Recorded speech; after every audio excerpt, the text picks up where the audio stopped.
Welcome to the Pandox Q4 presentation for 2025. During the questions and answers session, participants are able to ask questions by dialing pound key 5 on their telephone keypad. Now I will hand the conference over to Head of IR and Communication, Anders Berg. Please go ahead. Thank you very much, and good morning, everyone, and welcome to this presentation of Pandox Year-End Report 2025. I'm here together with Liia Nõu, our CEO, and Anneli Lindblom, our CFO. And today we also have the pleasure of having both Aoife Roche, Vice President at STR, and Rasmus Kjellman, CEO at Benchmarking Alliance, with us. And they will provide a hotel market update on Europe and Nordics, respectively. And as you know, STR and Benchmarking Alliance are both leading independent research firms, totally dedicated to the hotel market, and the views they express are completely separate from Pandox. And we offer this presentation only as a service to Pandox stakeholders. And please note that Aoife's and Rasmus's presentations will be held after we have completed our formal earnings presentation, including the Q&A. And we start with Liia and Anneli's business update and financial highlights for the quarter and the year, which in every sense was a very eventful one. And then we end up with the Q&A session. So, yeah, with that, Liia, please go ahead. Thank you, Anders. And good morning and welcome, everyone. I agree that this report summarizes a very busy fourth quarter and also a full year 2025. Starting with our existing portfolio, I am glad to report solid like-for-like growth in both business segments in the fourth quarter. This is explained by broad-based improvements in the hotel market, driven by active business demand and an overall solid event calendar and active leisure travel. Together with profitable contribution from completed acquisitions in the business segment leases and improved profitability in own operations, this resulted in a tangible increase in group earnings. In the leases business segment, demand improved markedly, however, still with variations between markets. The Nordics developed the best, with good rent growth in Sweden, Norway, and Denmark, while Finland was stable. Growth in Germany was also markedly stronger than earlier in the year, while growth in the UK was slightly positive. Like-for-like revenues increased by 5% in own operations in the fourth quarter, which together with a positive business mix and good conversion, resulted in a like-for-like increase of 16% in net operating income. To be fair, part of this uplift is explained by one-time cost in the corresponding quarter last year. For the group, total revenues increased by 9%, and net operating income increased by 22% in the quarter. Dalata is included in the numbers from 7th of November, and from the fourth quarter, we report the acquisition as fully completed, including the expected divestment of the hotel operations to Scandic, which is expected to be closed or be done in the second half of 2026. In the quarter, we recorded rent of 146 million kronor and net operating income of 138 million kronor, i.e., for the 54 days we had Dalata. In the quarter, we also recorded transaction cost of 241 million and preparatory financial cost of 22 million. Adjusted for these one-time costs, cash earnings amounted to 666 million in the fourth quarter. This corresponds to an increase of 23% year-on-year. We also report an acquisition result from the Dalata transaction amounting to approximately 1.6 billion. This includes the estimated remaining transaction cost of 340 million, which is expected to be done in 2026, and adding deferred tax of approximately 1.8 billion. This contributes to an increase in the EPRA NRV of 17.70 krona per share, or a total of 3.4 billion krona. In the fourth quarter, we also started the work to separate the properties from the hotel operations, which is expected to be finalized in the second half of 2026. Financially, our financial key ratios now largely reflect all aspects of the transaction.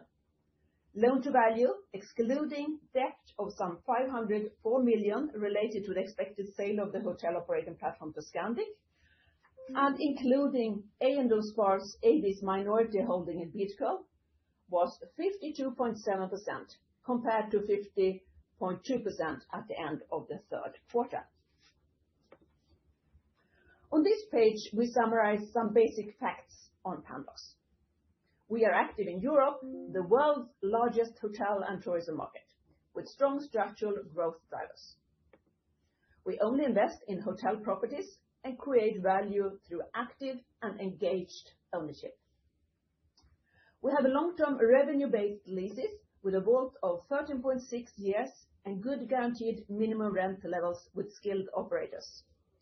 Please note that the reported WALT is excluding the expected new revenue-based leases with Scandic for the Dalata portfolio and will thus increase. Our property portfolio has an average valuation yield of 6.37% and a strong yield spread of close to 250 basis points. We systematically invest in climate change projects in our portfolio with good returns based on our science-based targets, validated science-based targets. And we have strong cash flow and a balanced financial position, which enable us to drive continuous profitable growth through acquisitions of new properties and investments in our existing portfolio over time. We have a strong and well-diversified hotel property portfolio, now consisting of 193 hotel properties with approximately 43,000 rooms in 11 countries and 90 cities, and with a property market value of approximately 92 billion krona. And a blended average yield of 6.37. And please note that the yield increase compared with the third quarter is all explained by the Dalata properties going into our portfolio at a higher average yield. We are divided into two mutually supportive and reinforcing business segments: leases and own operations. Leases, where we own and lease out our hotel properties, stands for 84% of the property market value. In our own operations, we transform and run hotels in properties we own. Own operations make up for 16% of our property market value.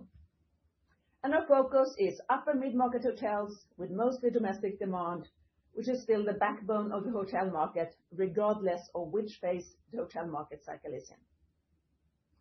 We have also one of the strongest network of brands and partners in the hotel property industry, and this ensures efficient operations and revenue management, which maximize cash flow and property values and a continuous flow of business opportunities. And also, a relatively large part of the investment in leases is shared with the tenant, which lowers our risk.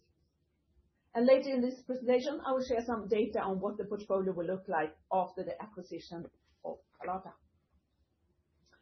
Here we have a breakdown of the performance for a selection of countries and regions and cities versus 2024. We show daily rate, average daily rate on the vertical axis and occupancy on the horizontal axis. In the boxes, we indicate how much higher or lower RevPAR is compared with the corresponding period 2024. In 2025, RevPAR growth was mixed across our markets. Occupancy was stable or growing in most markets, while average price was more varied.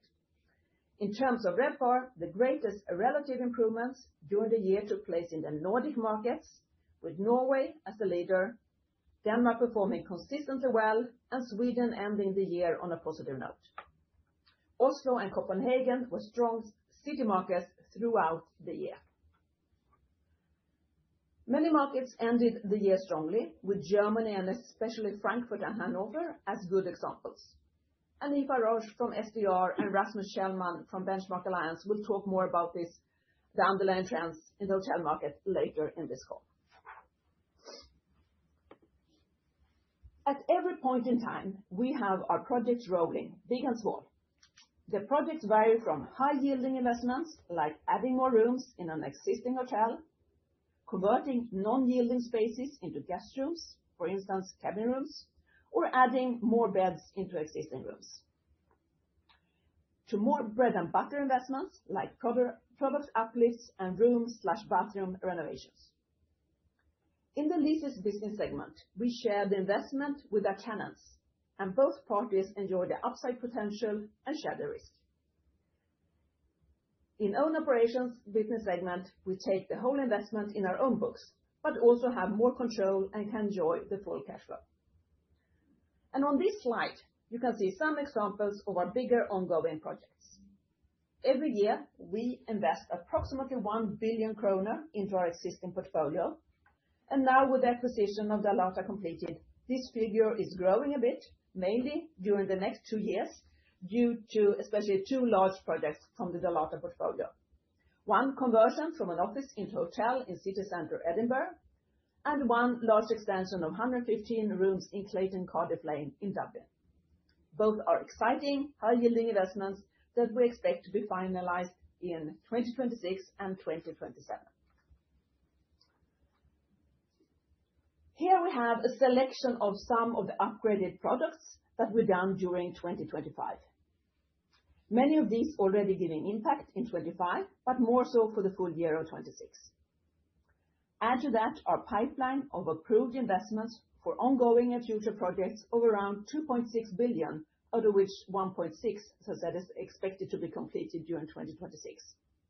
So a good pipeline of both upgrades of products as well as expected to add more than 550 new rooms during 2026 and 2027.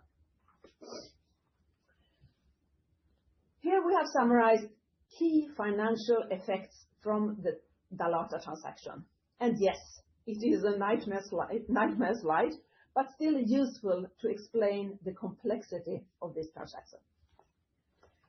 This acquisition was closed 7th November 2025, and we report the transaction as fully completed, including the expected divestment to Scandic. I will not go through all these lines, but the effects in Q4 2025 are in short. 31 + 1 investment properties with some 16.9 billion was added. The properties were externally appraised in the fourth quarter. Rent and NOI of 146 and 138 million kronor respectively for 54 days in business area leases. Transaction cost of 241 million kronor was expensed. Preparatory financial cost of 22 million, i.e. for the period before the 7th of November, and an acquisition result of 1.6 billion, which includes 340 million in expected sale cost for the expected sale of the hotel operating platform to Scandic.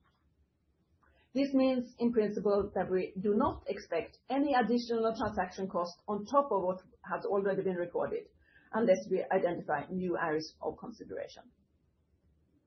The deferred tax liability of 1.8 billion kronor arising from temporary differences between fair value and taxable value for investment properties. Loan to value, there we exclude the debt of approximately 500 million for the expected sale of a hotel operating platform to Scandic, and include Eiendomsspar AB's minority holding in Bidco. We are currently working full speed with the separation of properties and hotel operations, which we expect to be completed in the second half of 2026.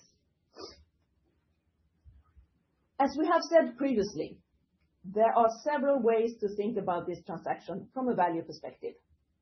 The main value driver is, of course, that we add 31 + 1 investment properties of high quality in high RevPAR markets with solid profitability and cash flow generation capacity, together with a strong operating partner.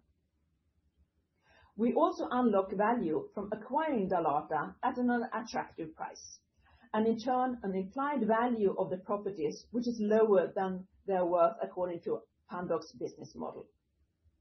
Our tentative estimate of this value uplift, or expressed slightly different, embedded value, was some 3 billion kronor, or actually 3.4 billion kronor, as the increase in EPRA NAV of 17.70 kronor per share. Accounting-wise, this is expressed as an acquisition result of approximately 1.6 billion, which together with the deferred tax of 1.8 billion amount to this EPRA NAV uplift. And please note again, this also includes the estimated remaining transaction cost of some 340 million. Here we have mapped out the 31 investment properties from Dalata that we already added to the leases in the fourth quarter. And apologies in advance if some of the cities have been marked out wrongly. 21 of the properties are located in Ireland and 10 in the UK. Dublin and London are the biggest markets, with 11 and 5 hotel properties respectively. All hotels are well established with leading commercial positions in the markets. This is what our portfolio in the UK and Ireland looks like, including Dalata. In total, we now have 63 hotels, of which 12 in Dublin and 11 in London. In number of rooms in our total portfolio, the UK now accounts for 20% and Ireland 12%. We thus increase our exposure to Ireland in particular, but also to the UK market. And in terms of destinations, our exposure will increase towards international destinations and decrease towards regional destinations, relatively speaking. Here we have mapped our now 12 properties in Dublin, with a total of some 3,200 rooms, including some prime assets like our 608-room Clayton, 57 rooms Clayton Hotel Leopardstown, 334 rooms Clayton Hotel Ballsbridge, and not the least, 304 rooms Clayton Hotel Cardiff Lane, where we also have an extension project for 150 new rooms expected to be completed in the end of 2027. Here on this page, we have 3 out of 5 new London hotels, 227-room Clayton Hotel Chiswick, 212-room Clayton Hotel City of London, and 191-room Maldon Hotel Finsbury Park. And on this page, the remaining 2 properties added, Maldon Hotel Shoreditch and Clayton Hotel London Wall. In total, we now have 11 properties in London for a total of some 2,400 rooms. Here we have a quick summary of the main changes in the portfolio measured in number of rooms. Primarily in relative terms, said our international exposure increases as a consequence of more rooms in international cities, notably Dublin, London and Edinburgh. The share of revenue-based leases with minimum guaranteed rent also increases, which adds to the earnings quality of our portfolio. And with that, I hand over to Anneli Lindblom, our CFO. Thank you, Leah. So, good morning.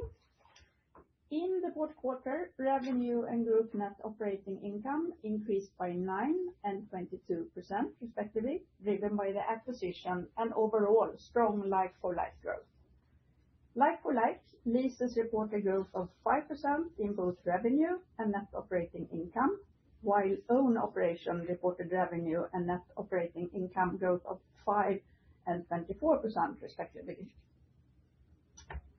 Adjusted for non-recurring items of 263 million, where 241 is transaction cost and 22 is financial cost related to the acquisition of Dalata.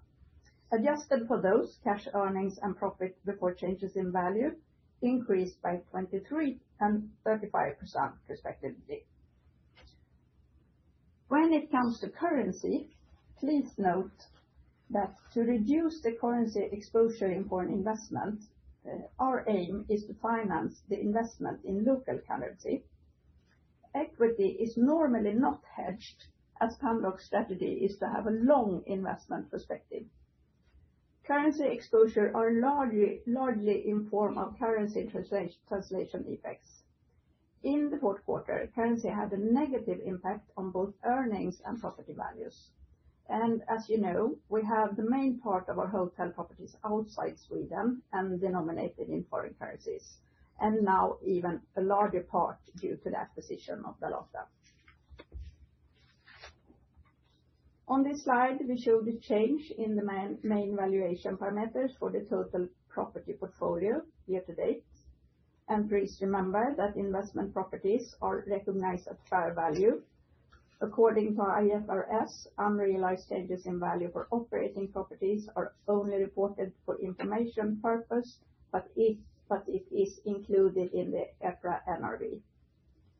For the year, the total unrealized changes in value were a positive 117 million, driven by low yields. As I said earlier, changes in currency had a negative impact on the balance sheet items for the period, with a decline in property value of minus 4.6 billion in the period. And as you know, on the 7th of November, we closed acquisition of Dalata Hotel Group, with a purchase value corresponding to 15 billion kronor, on which some 16.9 billion in property value is added here. End of period, the average valuation yield for investment properties increased by 19 basis points to 6.28%, reflecting the higher yields on the Dalata portfolio. For operating properties, it's increased by 1 basis point to 6.85%. So the blended yield for the group increased 13 basis points to 6.37%.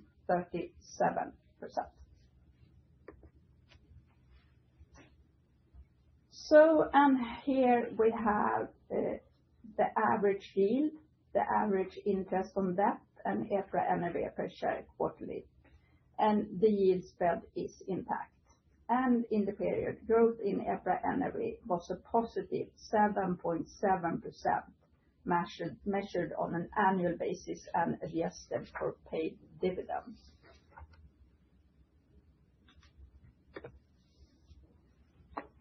Our LTV at the end of the quarter amounted to 52.7%, and the debt related to the expected divestment of Dalata's hotel operation to Scandic is included, and that item is reported as liability held for sale. The minority interest on Eiendomsspar's ownership in our bidding company is included, however. As you can see, we are still well within the range. The ICR on a rolling 12-month basis was 2.6 times. Adjusted for preparatory financial cost of 57 million, the ICR was 2.7 times. Cash and credit facilities amounted to 1.7 billion, including credit approval of new financing of 1.5 million in the first quarter 2026. The liquidity reserve amounted to 3.2 billion. And on top of that, we still have unencumbered assets with a value of some 900 million as an untapped reserve.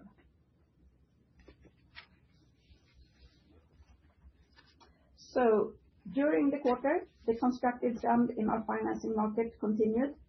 In the fourth quarter, we took up new and refinanced existing loans of 13.8 billion, which makes it close to 21 billion for the full year. Looking ahead, we have 5.8 billion of debt maturing within 1 year, and our bank relations are strong and expanding across our markets. We have ongoing and positive discussions on future financing and refinancing, and there is really a strong appetite among not only the Nordics banks to finance our hotels. So we have like a wider group of banks that are very interested. At the moment, 51% of the net debt is hedged. This is the lowest level since the end of 2022. And with that, I hand over back to Liia. Thank you, Anneli. We have said it before, the hotel market remains resilient, supported by strong underlying structural growth drivers. We expect that gradually strengthened macroeconomic data should support the hotel market as well, and hotel demand to increase in 2026, driven by multiple segments. The supply outlook is more benign, which should support ADR, but a mix depending on market. In Q1, which is the smallest quarter, we expect a normal seasonal pattern. Business on the books looks promising for Q1 compared with the same quarter last year. But please remember, the first quarter is small and always difficult to draw any major conclusions from when it comes to full year performance. We currently have a relatively strong appreciation of the Swedish krona, which has a negative translation effect on earnings and asset values, as Anneli described. Finally, we expect the properties from Dalata to contribute substantially to both NOI and cash earnings. And now we move over to Q&A. Operator, we are now ready for questions. If you wish to ask a question, please dial pound key 5 on your telephone keypad to enter the queue. If you wish to withdraw your question, please dial pound key 6 on your telephone keypad. The next question comes from Artem Prokopets from UBS. Please go ahead. Good morning, and thank you for taking my questions. So the first question from me, I will ask them individually if it's okay.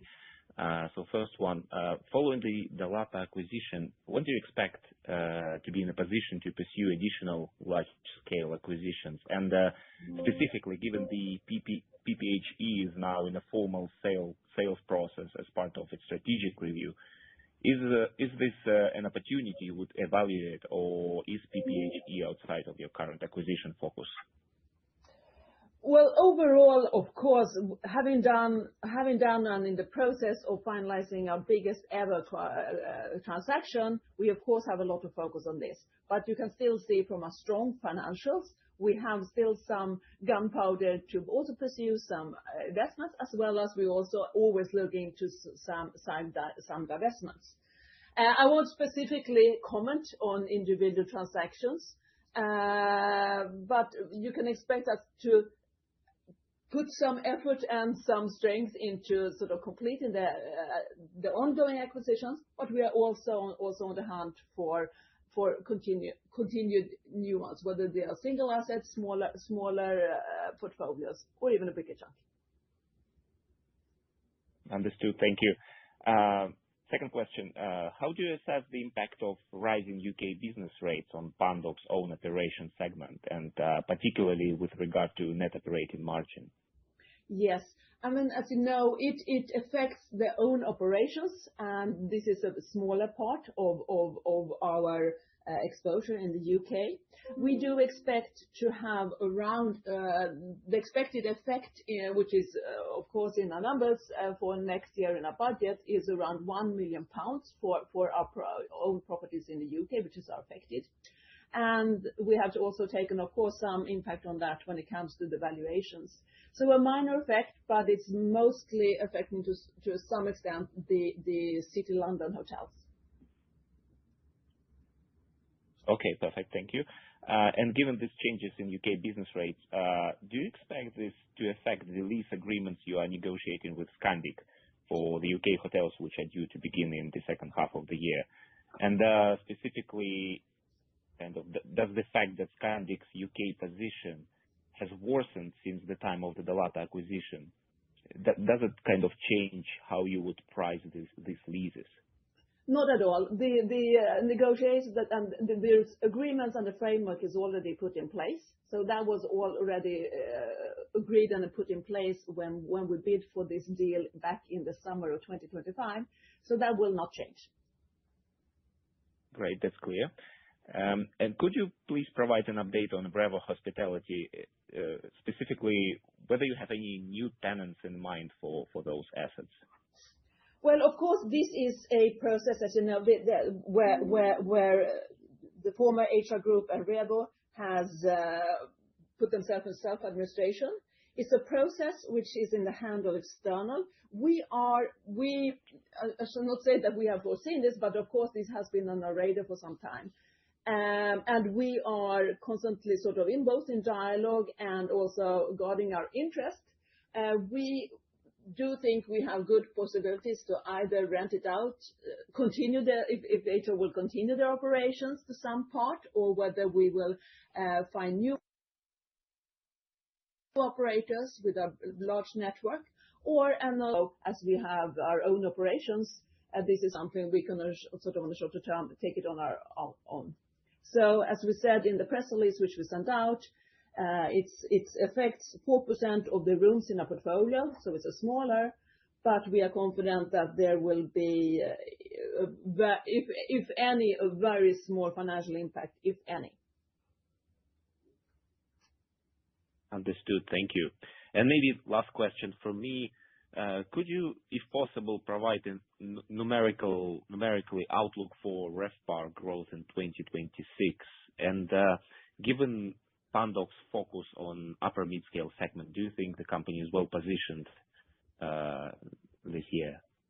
I think we are very well positioned because we are, as I said, we have broad portfolio, 193 hotels in 11 markets. So it's varied.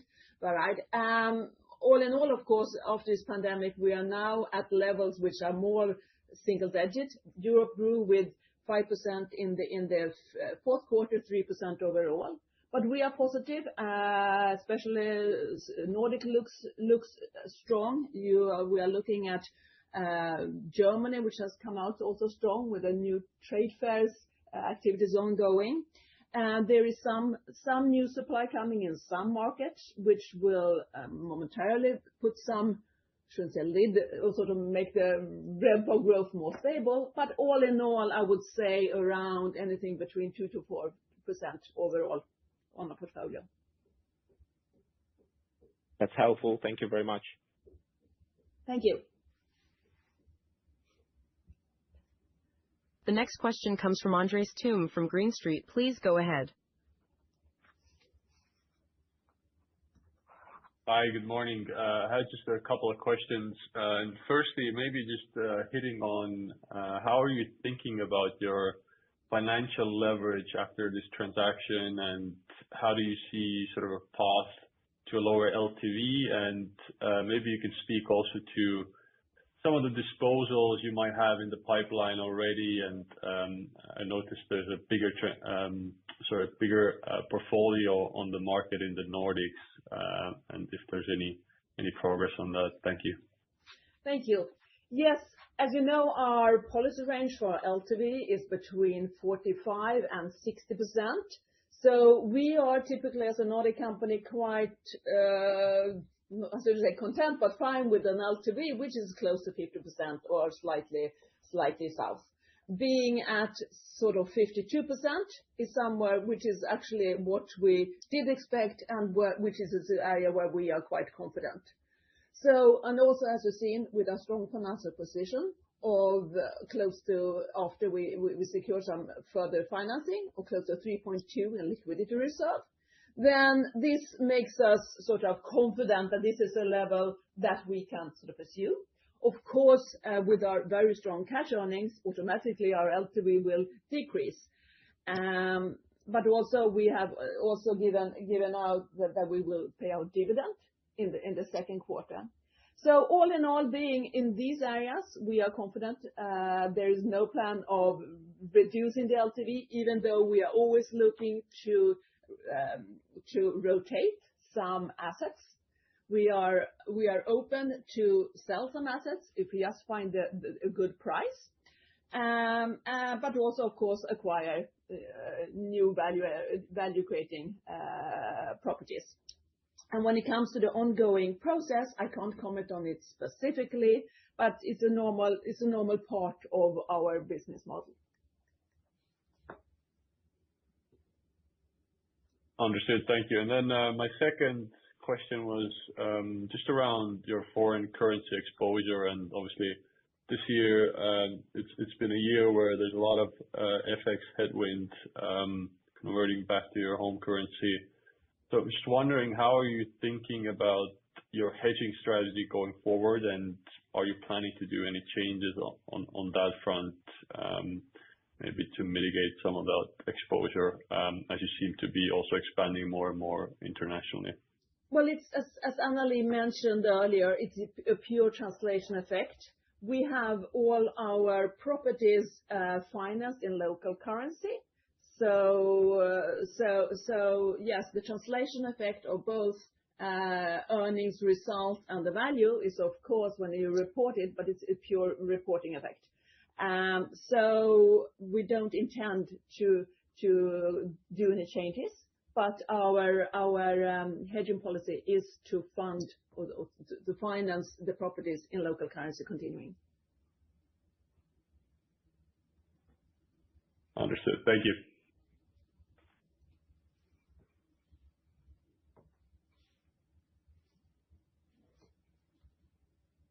There are no more questions at this time, so I hand the conference back to the speakers for any written questions and closing comments. Okay, with that, we move into the market presentations, and we will start with Aoife Roche from STR. Please go ahead. Good morning. So firstly, although a lot of variations at a market and market class level have been discussed already and they persist, hotel performance has overcome many setbacks through 2025. The economic and geopolitical climate did little to support a positive consumer sentiment, and there was a high level of uncertainty for the consumer and for businesses, which created an environment of indecision. Despite that, Europe ended the year on a positive note with growth on 2024, and I will explore this now in some detail through this presentation, covering the how and the why behind this varied performance. So first up, a global perspective. During a turbulent year, it could be easy to lose sight that demand for hotel rooms is actually higher than it ever has been, up 8% on 2019. And the world population has doubled over the last 50 years. Tourism arrivals have increased 7-fold. The majority of growth in demand was in the Asia-Pacific region and the Middle East and Africa in 2025, as you can see on this slide. And for the GCC countries in particular, which have grown by 34% in terms of demand, this is really reflective of, an open economy and working hard to build market share in this industry. The US, however, contends with a deficit in tourism relative to 2019. There were 5.7 million less international travelers arriving into the country, whilst there were 9.7 million more Americans heading abroad, which of course we can see in our European numbers in 2025. We are seeing declines in the US, Mexico and the Caribbean. Whilst at the top of the table here, we can see Africa is leading on growth in demand year on year. And much of this is down to the Red Sea resorts, which have grown by 11%, selling an average of 10,000 more nights a year than last year. From a European perspective, Germany, Spain, and Europe on the whole is pushing ahead of the global average of 1.1% growth year on year. So good news and positive results for Europe so far. Now, as demand growth is slowing, albeit from record levels, there is a favorable component for the occupancy equation, and that is that global supply growth is slowing or has slowed over the last 24 months. We are all well aware of the challenges of financing new projects in recent years, and an increasing focus has been on conversion, which has helped shape a more favorable level of supply growth. So the combination of growing yet muted demand and a relatively slow pace of new openings has allowed occupancy to grow. We highlighted the challenges in the US and of course China, where the three largest markets, Shanghai, Beijing and Guangdong, have all seen declines in occupancy, even with limited supply growth, and this has weighed on the national occupancy, declining by 3% year on year. Whilst in the Middle East, Dubai and Abu Dhabi have an occupancy growth of 3 to 4%, and that is really driving that Middle Eastern growth, while Saudi growing by 2% in occupancy. Despite the elevated demand growth, they have had to contend with a substantial supply growth. So Europe sitting here in the middle with 1% growth in occupancy versus last year. Changing lens now to average daily rate, the global picture is far more varied. Again, China and the US have little or no growth. ADR in the US has grown slower than inflation for 21 out of 24 months. And Europe also has seen limited growth, 2% up on last year. And if we ignore Africa and South America, where there are double-digit growth and much of that linked to inflation, so that is somewhat skewed, we can look to the Middle East and Asia, excluding China, of course, that are leading the way. Abu Dhabi in particular with stellar growth of 20%, Dubai up 9%, whilst in Southeast Asia there's notable performance growth in Thailand and in Vietnam.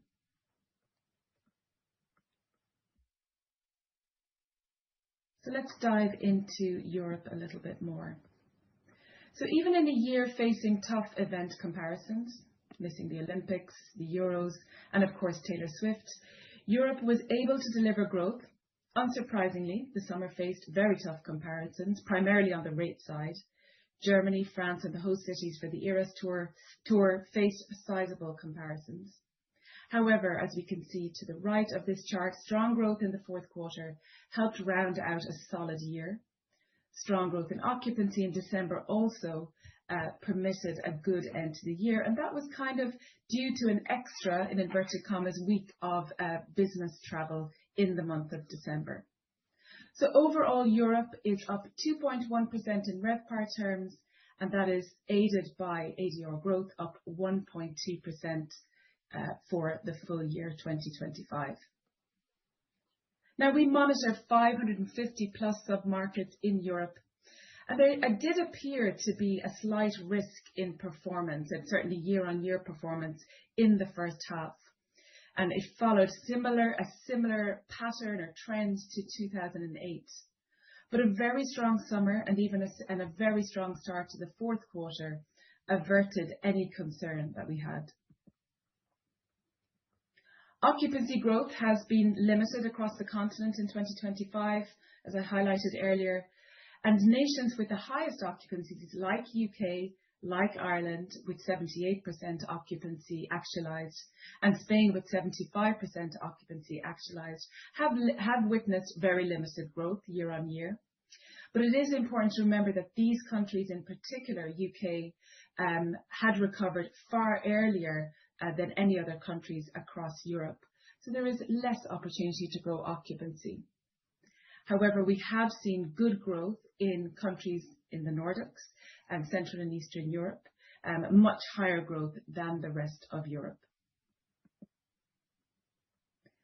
And here the data demonstrates country level performance, proving that demand is attracted to those countries where there is more availability, potentially more affordability. But definitely much of this is linked to a gap in the full hotel recovery.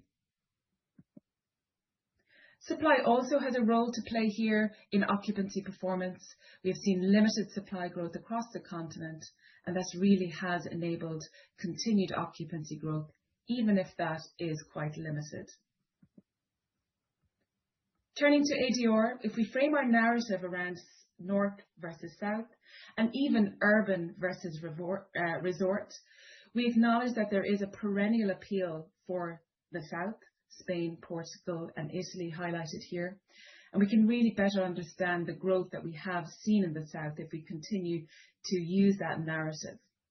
Unsurprisingly, Germany and France have a hangover from an excellent summer in 2025. Additionally, if we look at the south and resort destinations, not only did they lead in 2025 on year-on-year growth, as we saw on the last slide, they have also achieved the highest rates in Europe. Greece and Italy stand out here, some countries achieving up to €300 in actualized ADR, whilst the northern nations, situated more to the right, are on the lower end of the spectrum. So at a market level, performance variations do persist, and this is no different for Pandox market performance. There is a theme of Nordic growth, with the exception of Helsinki, and here Rasmus will speak more on that. Germany has shown some positive occupancy change year on year, Yet this is not always followed by ADR growth, for example, Berlin and Düsseldorf. The UK, in contrast, does have many markets declining in occupancy. These are markets that have new supply, perhaps non-repeat events, and these show up in those quadrants. Yet a stronger half has helped compensate with ADR. So I'm going to spend a few moments on the UK and Ireland specifically. So in the previous slide, we acknowledged the quantity of submarkets that are declining in occupancy in the UK, which resulted in a high number of submarkets not being in a position to deliver a positive RevPAR growth. The first half of 2025 mirrored 2008, much like the rest of Europe. Uncertainty postponed decision and ultimately drove many markets to a negative growth. The second half, however, there was far less caution, and there was a peak in September of 73% of all submarkets showing positive RevPAR growth, and this dropped off as usual to a more 56% in December. Now we can clearly see this in monthly performance also. ADR has steered the ship through the second half of the year, which has enabled for the UK an overall growth in RevPAR of 1% for full year 2025. And as we can see here, much of the growth comes through the luxury segment, with economy continuing to experience negative growth year on year, but those middle classes, upscale, upper mid-scale, performing positively year on year. Like many markets across the UK, negative growth occurred in the first half of 2025 in London. Much of this was occupancy driven in the regions, whilst ADR driven for London. London experienced this a little bit differently. ADR declined in the first half, pointing to consumer caution, perhaps a reduced short and long haul inbound traveller, and a direct impact from non-repeat summer events. Pricing power is a real problem in the UK, and it was unavailable to 5 out of the 6 classes that we monitor. Overall, London's ADR declined by 0.4% and RevPAR was down 0.2%.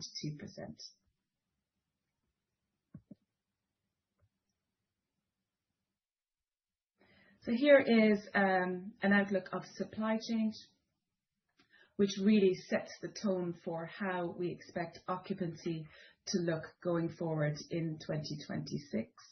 And you can see there are some key markets here that have a very high double-digit growth in supply, or active pipeline, I should say, expected to deliver in 2026 and 2027, which of course will impact our forecasts.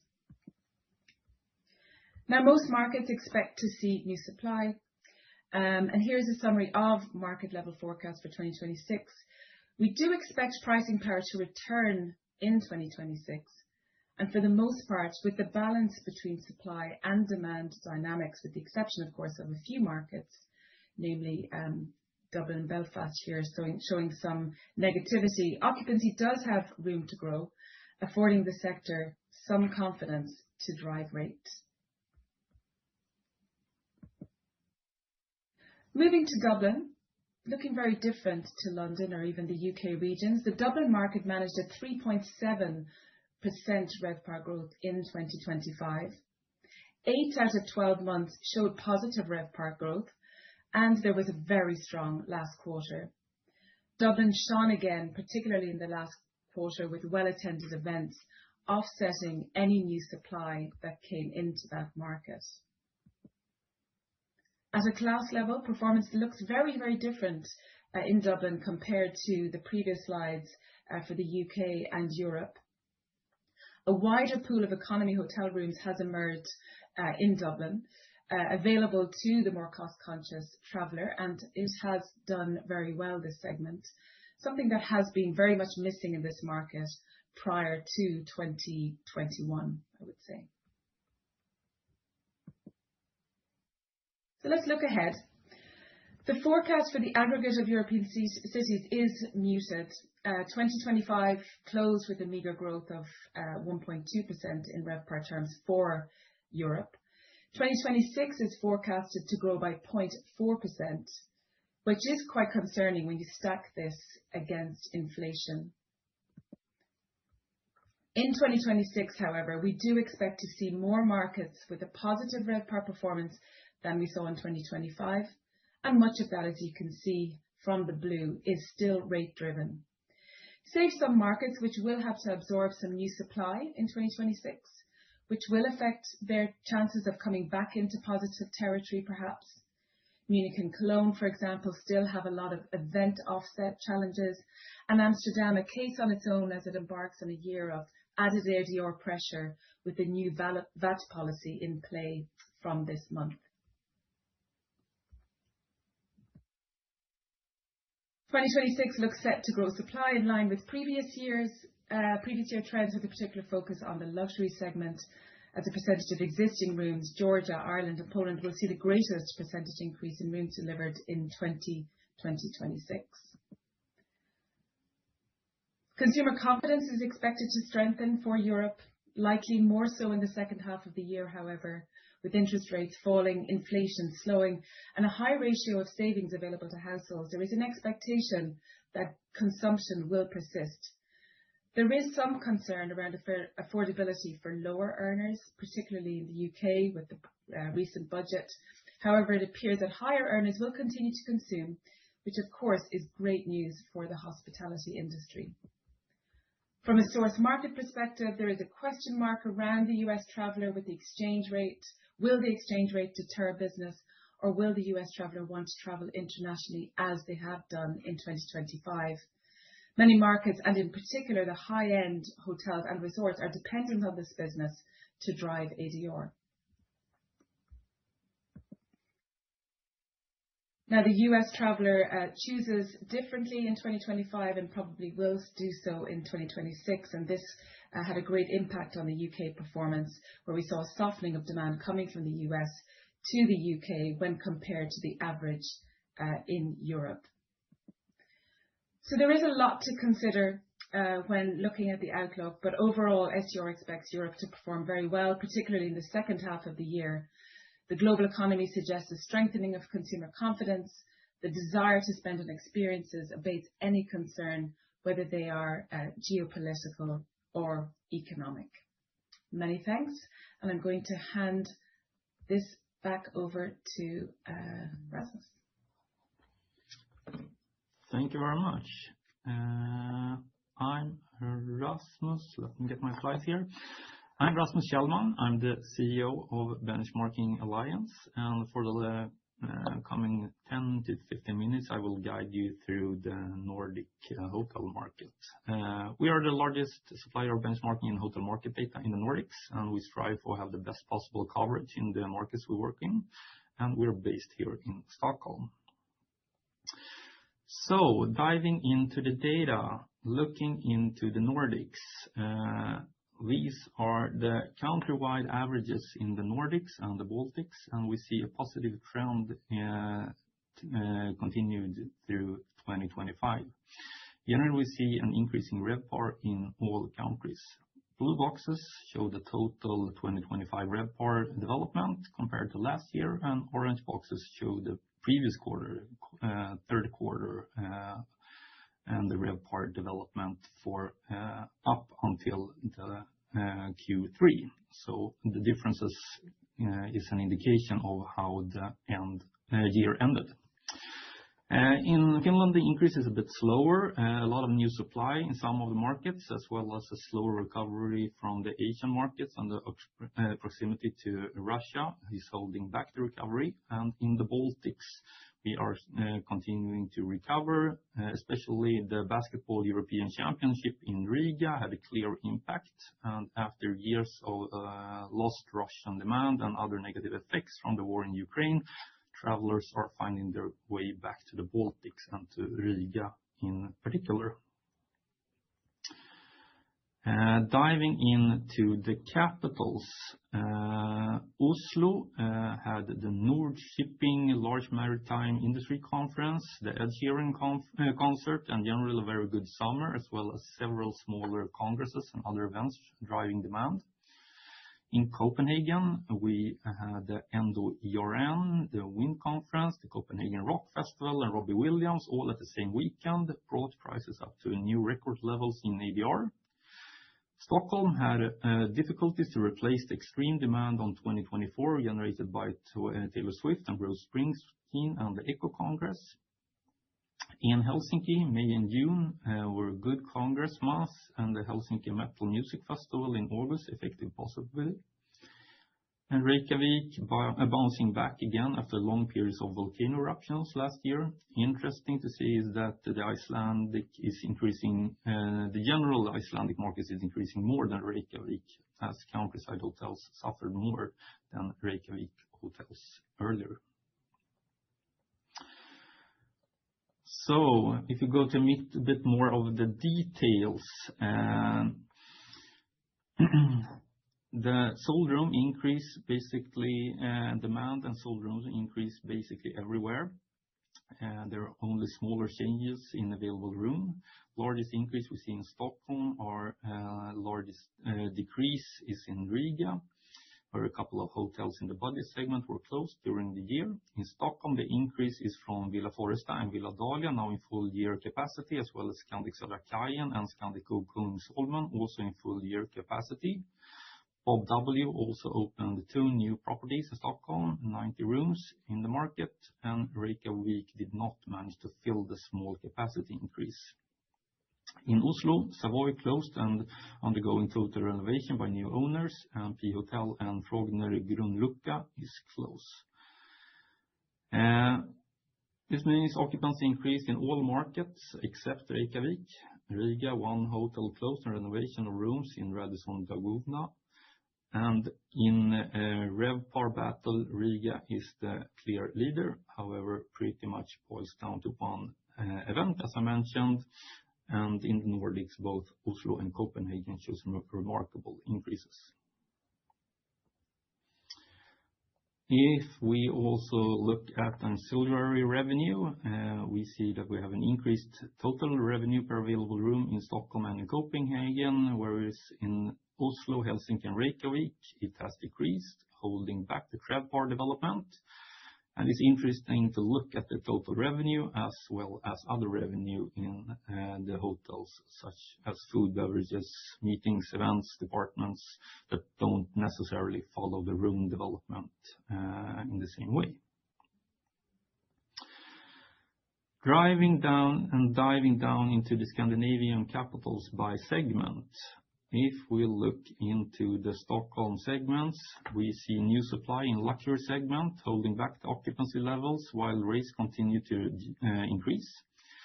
Mid-scale segment supply is due to capacity reopened after renovations and rebranding, and even though demand is there, the lack of events and concerts this year can mostly be seen in loss of average rates in all segments except in luxury. Moving to Oslo. Oslo shows a very steady and positive trend in all segments. The mid-scale and budget hotels previously mentioned can be seen in the loss of supply.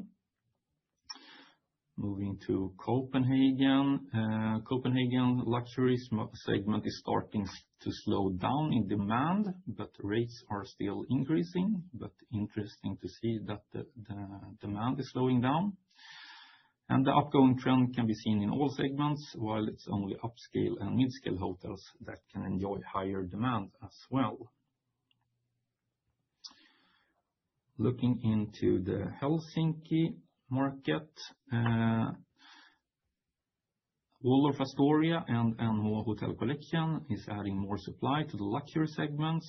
However, this capacity has been utilized well, maybe at the cost of slightly lower rates, otherwise mostly smaller changes in the Helsinki lower segments. If we look at the weekend patterns comparing the Nordic capitals, we can see that there is an even spread in Copenhagen and Oslo, and the pattern is somewhat another in Stockholm. If we look into more details into the Stockholm market and the distribution between the different days or weeks, we can see that shoulder days, Monday and Thursday, is holding back the development through the weekdays.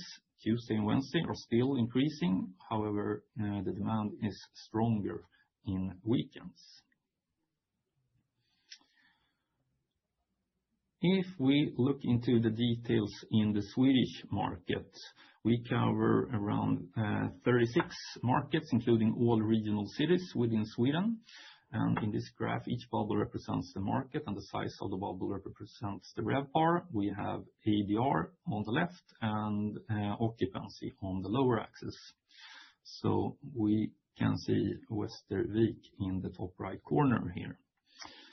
If we look to the major changes through last year, the majority of the Swedish regional market increased in RevPAR.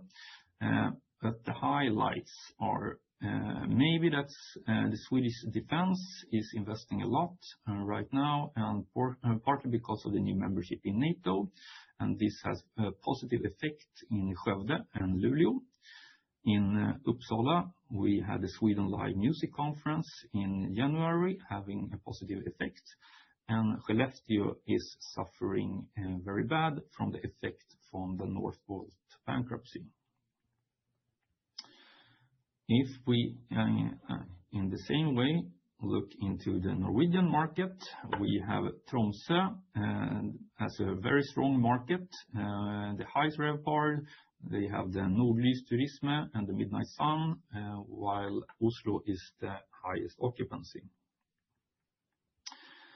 In the same way, looking to the changes through the different markets, Trondheim, very strong last year, especially since they had the Ski World Championship in the end of February and beginning of March. Oslo, as I mentioned earlier, had the Nordshipping, a generally good summer with a Sheeran concert. And Kristiansand had a very strong summer with an increase in the month of July, only with 25%. Bodø, a bit weaker, but the year before, in 2024, they were the cultural capital and have a bit of trouble in replacing that. In the same way, looking to the Danish market, Copenhagen is not so surprisingly the largest market. And looking to the changes, Vejle had a large amount of out-of-order rooms last year, and that's are back on sale. And generally, there is a strong development within all of the Danish markets. Diving into Finland. Rovaniemi, the outstanding strong market within Finland, the Arctic tourism, the Santa Claus bringing people from all over the world to Rovaniemi, and there are increased direct flights to Rovaniemi, driving a very strong market. Helsinki is far behind from Rovaniemi, but of course a much larger market. Otherwise, most of the Finnish markets range on an ADR of 100 to 110 euro and an occupancy between 55 to 70%. And looking at the pattern of change through last year, Rovaniemi, together with the largest cities, Helsinki, Espoo, and Tampere, are the ones increasing. Pori was affected by a slower corporate demand, as well as Vantaa. Vantaa is the Helsinki airport area, and they have a lot of new supply in the market. So if we then look into the pattern of future bookings, starting with Stockholm, and there is a general increase of future bookings with 10.2%. Looking ahead, we see that we, in the coming year, have the EHA 2026 Hematology Congress in June, We have the Bad Bunny concert in Strawberry Arena in July, and we also have the Weekend concert in Strawberry Arena in Stockholm, driving demand. Looking to the Oslo market, not that strong as the development as in Stockholm. Last year there was the Nor-Shipping and the Wattok Congress. They are not really replaced yet. There was also the Ed Sheeran concert, and this has all impact on the comparison to this coming year. Looking into Copenhagen, we see a very stable increase on the books for the remainder of the year. There is 3 days of design festival in June, driving demand, but otherwise a very stable increase in the Copenhagen market. And at last, looking at the future bookings for Helsinki, start of the year looks positive in Helsinki. However, the Congress in July 2025 has no particular replacement yet, but in general, positive development. With that, I thank you, and if you have any questions, reach out to the Pandox team or to me, and I'll be happy to help. And with that, I leave it back to the Pandox team. Thank you, Eva and Rasmus, for your excellent hotel market updates. And thank you all for participating in this call. We really appreciate your time and interest in Pandox. And our interim report for January to March 2026 will be published on the 29th of April. We also want to mention that on the 5th of May, later this year, we will host a Capital Market Day in London. If you can't join in person, the day will also be possible to follow via webcast. Now we wish you a nice winter and spring, and don't forget to stay at our hotels when you're on the road.